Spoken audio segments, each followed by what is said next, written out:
मित्रांनो, पुत्रदा एकादशी निमित्ताने आज आपण श्रवण करणार आहोत पुत्रदा एकादशी कथा. भविष्योत्तर पुराणामध्ये भगवान श्रीकृष्ण आणि महाराज युधिष्ठिर यांच्या संवादामध्ये पुत्रदा एकादशीचे महात्म्य आढळते. महाराज युधिष्ठिरांनी विचारले, हे श्रीकृष्ण, कृपया मला पौष महिन्याच्या शुक्ल पक्षामध्ये येणाऱ्या एकादशीविषयी सांगा. त्या व्रताचा विधी काय आहे? त्यावेळी कोणत्या देवतेचे पूजन केले जाते? भगवान श्रीकृष्ण म्हणाले, जगताच्या कल्याणासाठी या एकादशीविषयी मी आपल्याला सांगतो. अन्य एकादशीप्रमाणेच ही देखील एकादशी करावी. या एकादशी व्रताचे नाव पुत्रदा असे आहे. ही सर्व पापांचे हरण करणारी सर्वोत्तम तिथी आहे. सर्व कामना आणि सिद्धी पूर्ण करणारे भगवान या तिथीची अधिदेवता आहेत.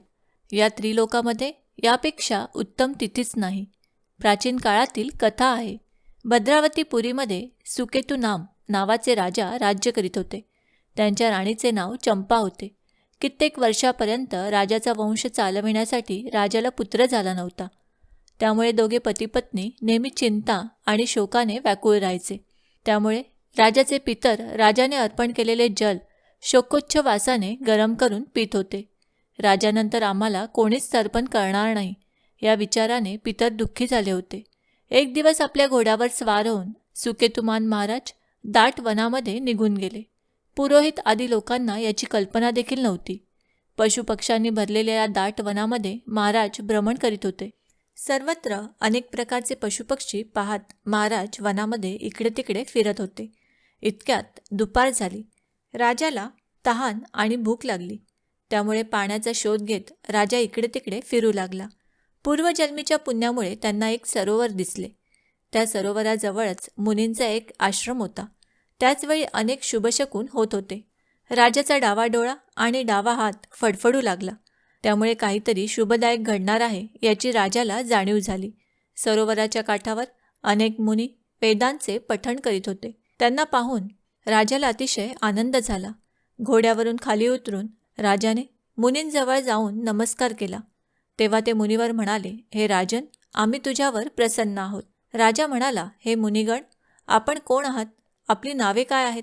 आपण इथे का एकत्र आला आहात? कृपया मला सत्य सांगा. मुनी म्हणाले, राजन, आम्ही विश्वदेव आहोत. माघ महिना जवळ आला आहे. आजपासून 5व्या दिवशी माघ मासास प्रारंभ होईल. आजच पुत्रदा नावाची एकादशी आहे.